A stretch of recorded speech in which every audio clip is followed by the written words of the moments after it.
Bienvenue dans le cadre de votre espace d'entretien, de votre émission La Voix de l'environnement face à Raoul. Face à Raoul, ce jour, je reçois M. Chouaïbou Tchoupouin. Il est le secrétaire exécutif adjoint de la Commission des forêts d'Afrique centrale, ainsi que le COMIFAC. Monsieur le secrétaire exécutif, bonjour. Bonjour à vous. Ah oui, alors, qu'est-ce qu'on définit comme priorité d'action dans le cadre de l'exercice du secrétariat exécutif de la COMIFAC? Oui, merci beaucoup déjà pour cette opportunité que vous m'avez accordée pour parler encore de la COMIFAC et les priorités définies par la nouvelle équipe.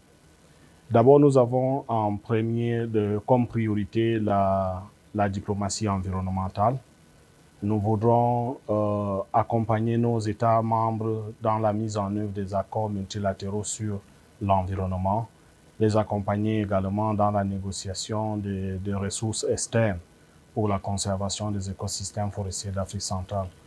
Nous avons également comme priorité la redynamisation de tous les processus forestiers de la sous-région. Quand je parle de processus, vous savez qu'en 1996, par exemple, on avait créé la conférence sur les écosystèmes de forêts denses et humides d'Afrique centrale, en sigle CEFDAC, qui est la plateforme qui regroupe toutes les parties prenantes en matière de gestion des forêts.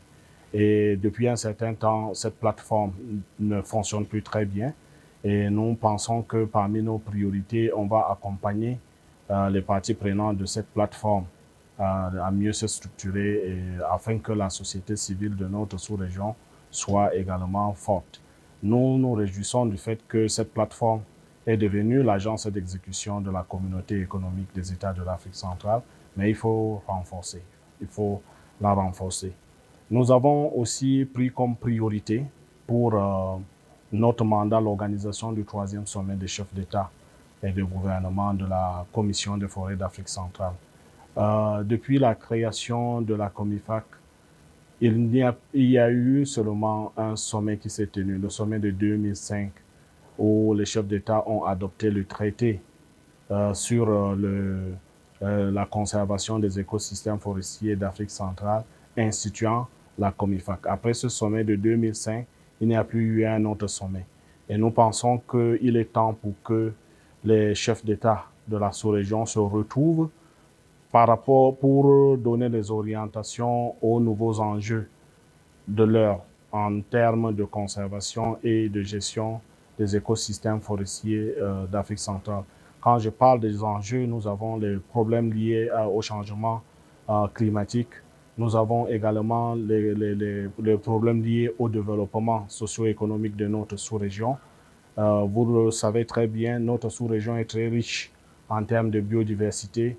Malheureusement, c'est aussi dans cette même sous-région où on trouve les pays les plus pauvres de la planète.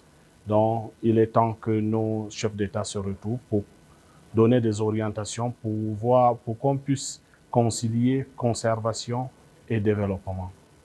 Donc, l'autre priorité également pour nous, c'est au niveau de restaurer la confiance des partenaires techniques et financiers vis-à-vis de notre institution et la confiance des États membres même de la COMIFAC. Parce que aujourd'hui, les États se posent toujours la question, mais que fait la COMIFAC? Que nous apporte cette institution?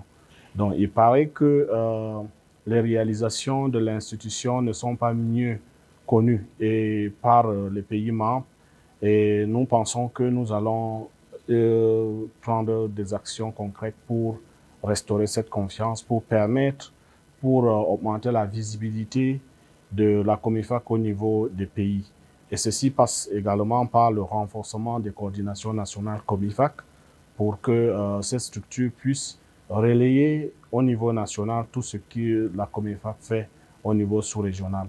Et aussi au niveau de nos partenaires techniques et financiers, c'est de faire en sorte qu'ils reconnaissent la COMIFAC comme cette structure de référence en matière de conservation et de gestion durable des écosystèmes forestiers d'Afrique centrale.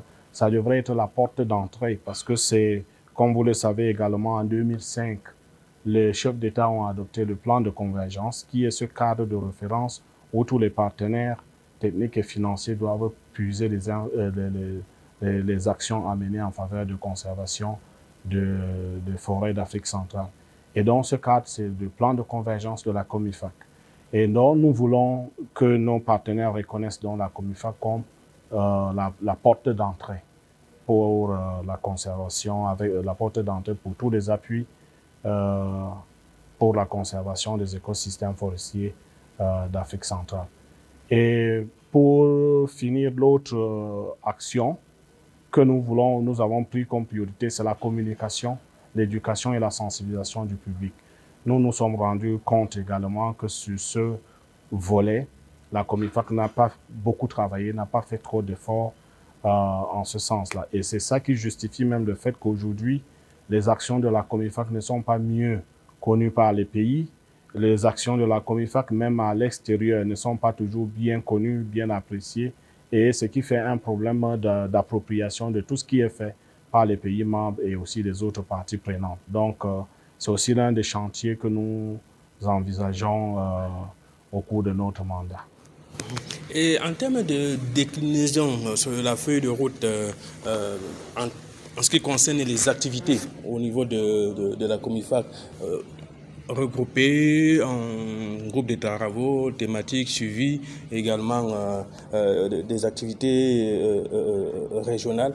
Alors, qu'est-ce qu'on donne comme contenu à cela? Oui, bon, merci. La COMIFAC, pour accompagner des pays dans la mise en œuvre des accords multilatéraux sur l'environnement, comme je l'ai dit, a mis en place des outils, des groupes de travail thématiques. Nous avons un groupe de travail sur la biodiversité de l'Afrique centrale et ce groupe est composé des points focaux de la Convention sur la diversité biologique et également les communautés autochtones et locales prennent part aux travaux de ce groupe ainsi que tous les représentants des organisations en charge de la conservation de la biodiversité de la sous-région. Et ce groupe de travail aide la sous-région à aller aux négociations internationales sur la biodiversité avec des positions communes. C'est dans ce groupe qu'on développe les positions communes pour la participation de la sous-région à toutes les négociations sur la biodiversité. Et c'est également dans ce groupe qu'on développe également des outils comme des guides pour la gestion, la création et la gestion des aires protégées, les directives pour l'accès et le partage, l'accès aux ressources génétiques et le partage juste et équitable des avantages qui découlent de leur utilisation. Donc, bref, pour me résumer, dans ce groupe également, on développe des outils pour accompagner les pays dans le processus d'harmonisation des politiques et législations et aussi des guides pour le renforcement de capacités des acteurs sur le terrain. Donc, nous avons aussi un groupe sur le climat, nous avons un groupe sur la désertification, nous avons aussi un sous-groupe sur les aires protégées et fonds sauvages, nous avons un groupe sur la gouvernance forestière et ces groupes font à peu près la même chose, c'est la même démarche. Ils nous aident dans la préparation des négociations internationales, développement des outils d'harmonisation et des outils de renforcement de capacité. Et au sein de chaque groupe, il y a des feuilles de route qui sont adoptées. Et les feuilles de route sont généralement des feuilles de route annuelles, parfois bisannuelles. Donc, feuilles de route annuelles qui structurent le travail que le groupe doit mener par rapport aux rencontres internationales et par rapport aussi aux urgences dans la sous-région, dans les urgences en matière de conservation de la biodiversité et la gestion durable des forêts. Je prends par un exemple.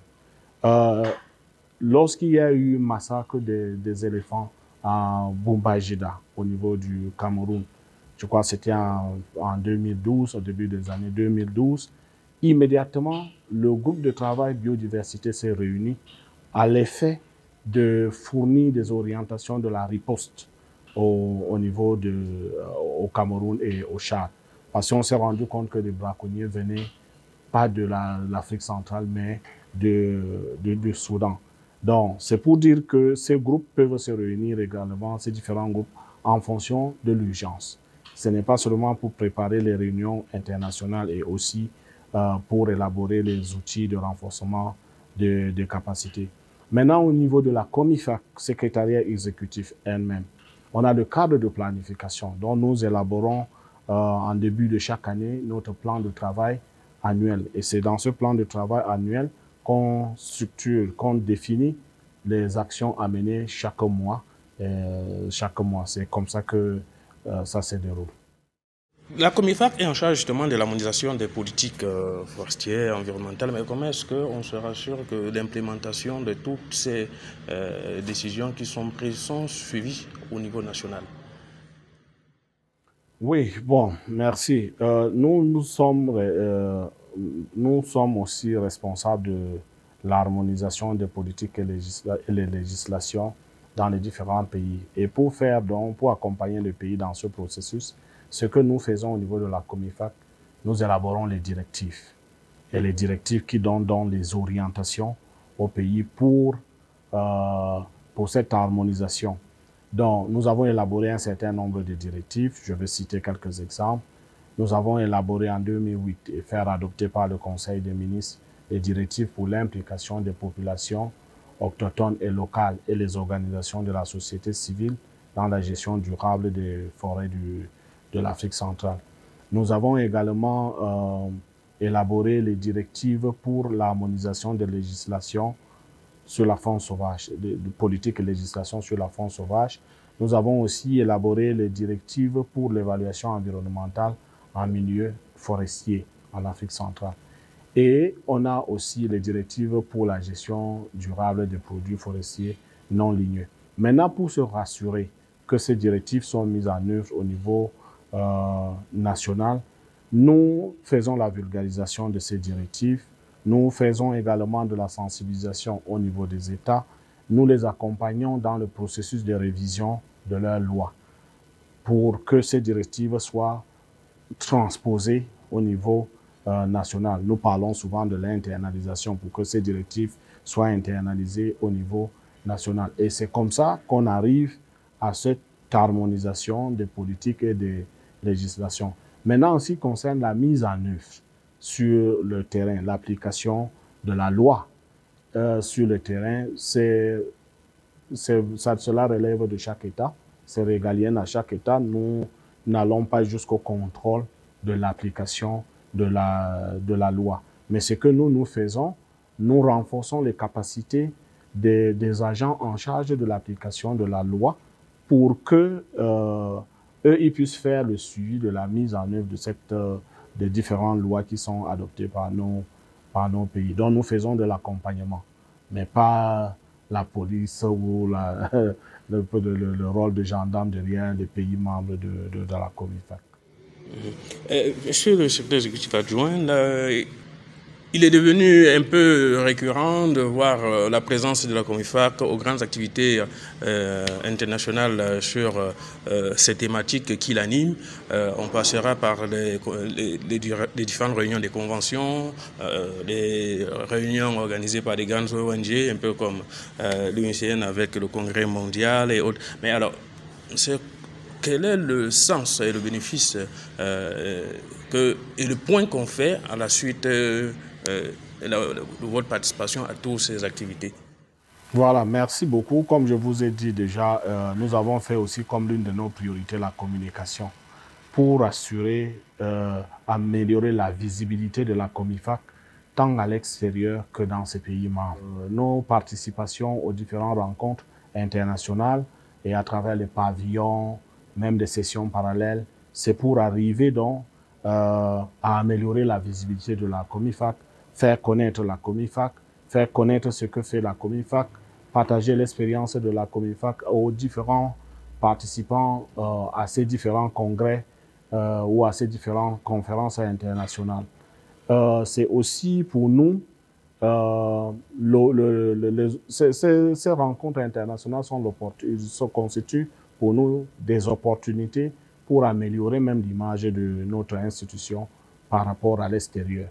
Nous envisageons même organiser ce genre de rencontres dans les différents pays de la COMIFAC à travers par exemple, des forums sous-régionaux pour continuer à parler de la Comifac, vendre ce que fait la Comifac.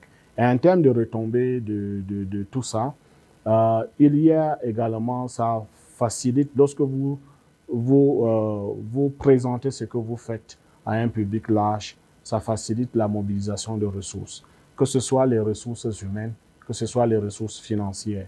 Donc, nous allons avec des attentes. Nos attentes, c'est en termes de mobilisation des ressources financières, des ressources humaines et matérielles pour accompagner nos pays membres. Je crois que notre sortie à Glasgow, si je cite cet exemple, c'est parce que notre sortie à Glasgow a permis aux pays de la sous-région de mobiliser 1,5 milliard de dollars pour la conservation des forêts du bassin du Congo. Donc, c'est ce que nous recherchons par rapport à notre participation à ces conférences. C'est aussi pour nous aussi parce que ces congrès, il faut noter que ce sont des rendez-vous de donner et du recevoir. Donc, nous partageons nos expériences et nous apprenons également des autres. Puisqu'il y en a aussi les autres organisations similaires comme la Comifac qui participent, qui présentent également leurs réalisations, les difficultés qu'ils rencontrent, les défis et les solutions qu'eux, ils ont eu à développer pour remonter certains défis ou certaines difficultés. Donc, nous aussi, nous participons pour apprendre aussi des autres. Et pour continuer dans ce sens-là, alors, à la suite de vos participations à toutes ces différentes activités, comment on s'assure en termes de retombées que les bénéfices issus de toute cette concertation sont effectivement d'un bilan assez motivant pour la suite? Oui, quand nous sortons de ces conférences ou congrès, nous organisons généralement les réunions de décryptage. Bon, je tiens à rappeler qu'avant d'aller à ces réunions, nous avons toujours des réunions préparatoires. Quand il s'agit des COP, des conférences des partis, nous préparons les positions communes sous-régionales pour aller défendre. Mais quand il s'agit des congrès, où nous partons juste, c'est le marché de l'information, partager en termes de réalisation que nous faisons, de nos acquis au niveau de la Comifac, nous préparons également. Mais au retour, nous organisons toujours des réunions de décryptage pour échanger avec les négociateurs de la sous-région ou les représentants des États membres de la Comifac sur les résultats de ces conférences ou de ces congrès et identifier les actions à mener pour respecter les obligations, des engagements pris au cours de ces congrès. Si je prends le cas de COP, à la fin de chaque COP, il y a l'adoption des décisions.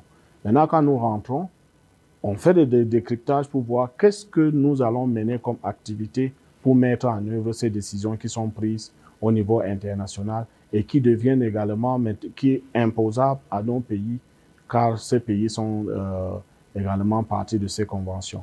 Donc, ça, c'est un niveau. Deuxième niveau, nous faisons également le point sur les objectifs fixés au départ. J'ai parlé, par exemple, de la visibilité. Nous faisons également le point pour voir, en termes de fréquentation de nos pavillons, combien de personnes ont visité le pavillon, sur quelle thématique, sur quoi ceux qui ont visité le pavillon étaient intéressés, s'ils ont laissé des impressions, parce qu'on a toujours aussi un autre livre d'or pour recueillir les impressions des uns et des autres. Certains laissent des cartes de visite et il y a des promesses aussi de financement ou bien des promesses de projets qui sont faits à travers les visites des participants dans le pavillon. Donc, ces réunions nous permettent de faire le point et de savoir si les objectifs fixés dès le départ ont été atteints ou pas. Ça, c'est ce que je peux dire par rapport à ça.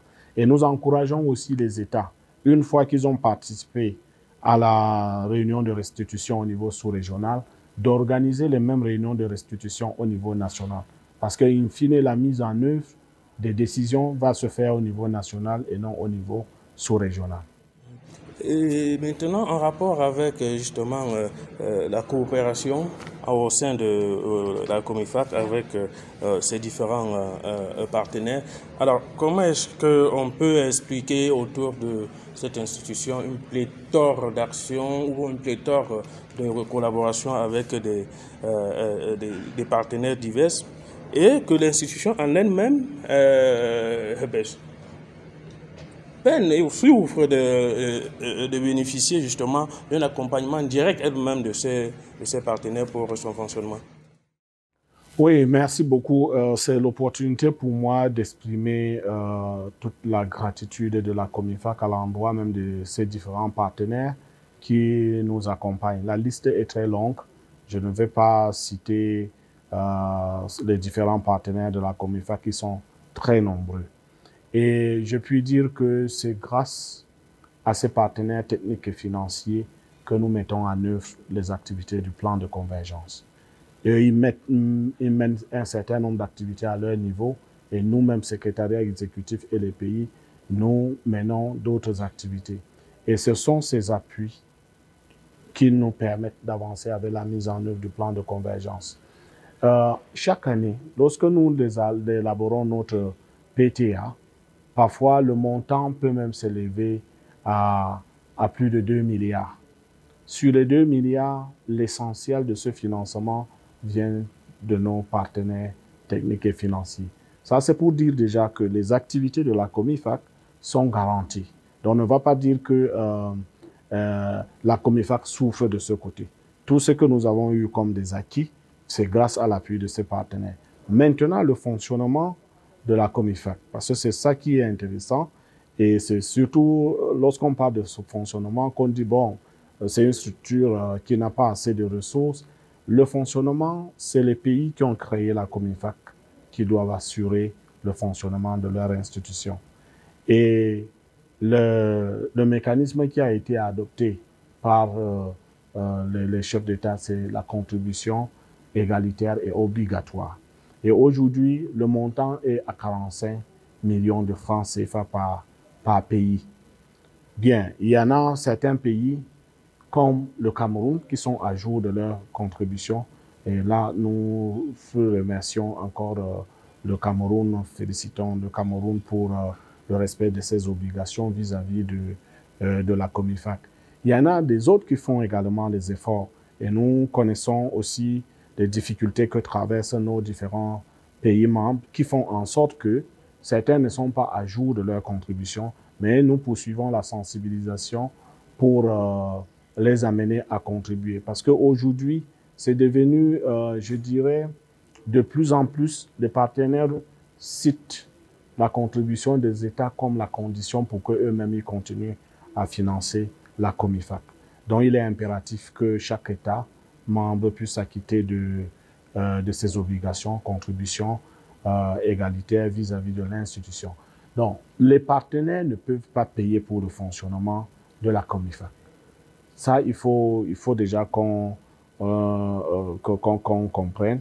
Les partenaires viennent accompagner la structure et ses pays membres à mettre en œuvre des actions qui sont définies dans le plan de convergence. Mais le fonctionnement est régalien aux États qui ont créé la Comifac. Et pour sortir, quel est le regard que vous portez sur le partenariat pour les forêts du bassin Congo, le PVC, qui a célébré ses 20 ans à Libreville tout récemment? Oui, bon, ici est de rappeler que ce partenariat, le partenariat pour les forêts du bassin du Congo, est une réponse à l'appel de l'Assemblée générale des Nations unies de 2000, qui avait pris une déclaration, je crois la 054, en appelant la communauté internationale à soutenir les initiatives des pays d'Afrique centrale. Et cette initiative, c'était la mise en place de la Commission de forêt d'Afrique centrale. Et en 2002, donc à Johannesburg, on a créé ce partenariat, le partenariat pour les forêts du bassin du Congo. Si je revois uniquement le nombre de membres du partenariat qui est élevé aujourd'hui, ce nombre qui est relativement élevé, je dirais que ce partenariat est une plateforme réussie dans notre sous-région, plateforme qui regroupe toutes les parties prenantes, que ce soit les partenaires techniques et financiers, les organisations de la société civile, les États s'y retrouvent. Et cette plateforme permet donc à tous les partenaires qui appuient la mise en œuvre du plan de convergence de se concerter. Cette plateforme de concertation des partenaires et des autres acteurs de la sous-région. Et nous venons de célébrer, nous venons de tenir la 19e réunion des parties du partenariat pour les forêts du bassin du Congo, qui nous a permis de dresser un peu le bilan de la facilitation allemande du PFBC. Ce que je peux retenir ou bien je peux partager avec vous, c'est que ce partenariat nous aide également dans la mobilisation de ressources. J'ai parlé de 1,5 milliard de dollars que nous avons eu à Glasgow. Nous avons travaillé main dans la main avec ce partenariat, le partenariat pour les forêts du bassin du Congo, pour arriver à une déclaration d'engagement des États pour la conservation des écosystèmes forestiers d'Afrique centrale. Et c'est grâce à cette déclaration qu'on a eu dans les 1,5.